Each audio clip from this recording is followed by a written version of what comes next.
जय श्री कृष्णा, जय श्री सीताराम। हरि प्रेमी भक्तों, आज हम जानेंगे माघ मास के शुक्ल पक्ष की एकादशी की व्रत कथा, विधि एवं महात्म्य के बारे में।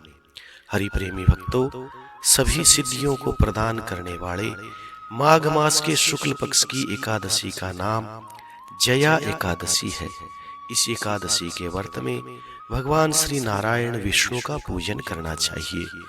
इस व्रत को करने से भूत प्रेत पिशाच आदि की निकृष्ट योनियों में जाने का भय नहीं रहता और अनेकों जन्मों के पाप नष्ट होकर के इस लोक और परलोक में सुख की प्राप्ति होती है।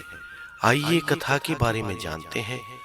अर्जुन ने भगवान से पूछा कि हे प्रभु, अब कृपा करके आप मुझे माघ मास के शुक्ल पक्ष की एकादशी के विषय में विस्तार से बताइए।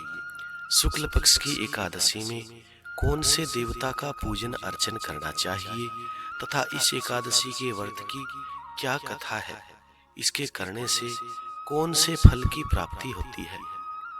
तब श्री भगवान कहते हैं कि हे पार्थ, माघ मास के शुक्ल पक्ष की एकादशी को जया एकादशी कहा जाता है। इस एकादशी के व्रत से मनुष्य भूत प्रेत पिशाच आदि की योनि से छूट जाता है। अतः इस एकादशी का व्रत विधि पूर्वक प्रत्येक मनुष्य को अवश्य करना चाहिए। अब मैं तुम्हें जया एकादशी के व्रत की महिमा बताता हूँ। हे अर्जुन, तुम ध्यान लगा करके सुनो। श्री भगवान कहते हैं कि हे अर्जुन, एक समय देवराज इंद्र स्वर्ग के नंदन वन के अंदर विहार कर रहे थे। चारों ओर उत्सव का सा माहौल था। गंधर्व गान कर रहे थे और गंधर्व कन्याएं नृत्य प्रस्तुत कर रही थी। वहीं पुष्पावती नाम की एक गंधर्व कन्या ने माल्यवान नामक गंधर्व को देखा और उस पर मोहित होकर के अपने हाव भाव से उसे रिझाने का प्रयास करने लगी। माल्यवान भी उस गंधर्व कन्या पर मोहित होकर के अपने गायन का सुर ताल भूल गया। इससे संगीत की लय टूट गई और संगीत का सारा आनंद बिगड़ गया। सभा में उपस्थित देवताओं को इस बात का पता चला तो यह देख करके देवराज इंद्र भी कुपित हो गए। संगीत एक पवित्र साधना है। इस साधना को भ्रष्ट करना अपराध है। गुरुजनों की सभा में असंयम और लज्जाजनक प्रदर्शन करके तुमने गुरुजनों का भी अपमान किया है। अतः देवराज इंद्र क्रोधित हो गए। उन्होंने पुष्पावती तथा माल्यवान को शाप दे दिया। संगीत की साधना को अपवित्र भ्रष्ट करने वाले माल्यवान और पुष्पवती, तुमने देवी सरस्वती का अपमान किया है। अतः तुम्हें मृत्यु लोक में जाना होगा। गुरुजनों की सभा में असंयम और लज्जाजनक प्रदर्शन करके तुमने गुरुजनों का भी अपमान किया है। इसलिए इंद्रलोक के निवास के बदले अब तुम अधम पिशाच का असंयमी जीवन बिताओगे। इंद्र का श्राप सुनकर के वे अत्यंत दुखी हुए और हिमालय पर पिशाच बनकर के दुख पूर्वक जीवन व्यतीत करने लगे। हे अर्जुन, पिशाच योनि प्राप्त होने के बाद में उन्हें गंध, रस, स्पर्श आदि का कोई भी ज्ञान नहीं था। वहीं उन्हें असहनीय दुख सहने पड़ रहे थे। रात दिन उन्हें एक क्षण भी निद्रा नहीं आती थी।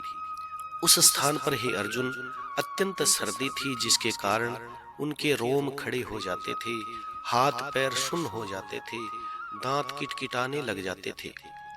एक दिन पिशाच ने अपनी स्त्री से कहा, नहीं पता हमने पिछले जन्म में कौन सा पाप कर्म किया है जिससे हमें इतनी दुखदाई यह पिशाच की योनि प्राप्त हुई। इस पिशाच योनि से तो नरक के दुख सहना सरल है। इसी प्रकार अनेक विचारों को करते हुए वे दोनों अपना जीवन बिता रहे थे। श्री भगवान कहते हैं कि हे अर्जुन, एक समय देवयोग से माघ मास के शुक्ल पक्ष की जया एकादशी का दिन आया। इस दिन दोनों ने कुछ भी भोजन नहीं किया, न ही कोई पाप कर्म कर सके। उस दिन केवल फल फूल इत्यादि खा करके उन्होंने दिन को बिताया और महान दुख सहते हुए पीपल के पेड़ के नीचे आकर के बैठ गए। उस दिन भगवान श्री सूर्य नारायण भी अस्त हो गए। वह रात उनको अत्यंत पीड़ा देने वाली थी। बहुत सर्दी थी, इसी कारण एक दूसरे के सट करके कठिनता से वह रात उन दोनों ने काटी। दूसरे दिन प्रातःकाल होते ही जया एकादशी के व्रत के प्रभाव से और भगवान की कृपा से उनका वह पिशाच का शरीर छूट गया। अत्यंत सुंदर अप्सरा और गंधर्व का शरीर धारण करके तथा सुंदर वस्त्रों को आभूषणों को धारण करके अलंकृत होकर के वो स्वर्ग को गए। उस समय आकाश में देवतागण तथा गंधर्व उनकी स्तुति करने लगे। नागलोक में जाकर के दोनों ने देवराज इंद्र को प्रणाम किया। श्री भगवान कहते हैं कि हे अर्जुन, इंद्र को भी उन्हें अपने स्वरूप में देख करके महान आश्चर्य हुआ और इंद्र ने पूछा कि तुम्हें पिशाच योनि से किस प्रकार से मुक्ति मिली, इसका पूरा वृत्तांत मेरे से बताओ। इस पर माल्यवान कहने लगा कि हे देवराज इंद्र, भगवान विष्णु की कृपा और जया एकादशी के व्रत के पुण्य से हमारी पिशाच योनि छूटी है। तब देवराज इंद्र कहने लगे कि हे माल्यवान, एकादशी का व्रत करने से तथा भगवान विष्णु के प्रभाव से तुम लोग अब पिशाच की योनि छोड़ करके पवित्र बन गए हो। इसलिए हम देवताओं के भी अब आप दोनों वंदनीय पूजनीय हो गए हो, क्योंकि भगवान शिव और विष्णु का भक्त हम लोगों का वंदनीय और पूजनीय हो जाता है। अतः आप दोनों बड़े धन्य हैं। आप आनंद के साथ अब इस नंदन वन के अंदर स्वर्ग में विहार करो। श्री भगवान कहते हैं कि हे अर्जुन, इस जया एकादशी के व्रत से कुयोनियों से मुक्ति मिल जाती है। जो मनुष्य इस एकादशी का व्रत कर लेता है उसने मानो सब तप यज्ञ दान कर लिए हो। जो मनुष्य भक्ति पूर्वक जया एकादशी का व्रत करते हैं वे अवश्य ही 1000 वर्ष तक स्वर्ग में निवास करते हैं। एकादशी की कथा सुनने से अश्वमेध सहस्राणि वाजपेय शतानि च एकादशीम कथा श्रुत्वा श्रोता फलवाग भवेत्। अर्थात 1000 अश्वमेध यज्ञ और 100 वाजपेय यज्ञ कराने से जिस फल की प्राप्ति होती है वही फल एकादशी की कथा सुनने मात्र से प्राप्त हो जाता है। जय श्री कृष्णा। इस कथा का सार सुनने से पहले अगर आप इस चैनल पर नए हो तो चैनल को सब्सक्राइब करें, कथा को लाइक करें, कमेंट में भगवान का मंगलमय नाम अवश्य लिखें। इस कथा का सार यह है, संगीत एक पवित्र साधना है, उत्तम विद्या है। इसमें पवित्रता अति आवश्यक है। फिर जिस सभा में अपने से बड़े गुरुजन श्रेष्ठ जन बैठे हो उस सभा में प्राणी को संयम और मर्यादा बना करके रखनी चाहिए ताकि गुरुजनों का सम्मान बना रहे।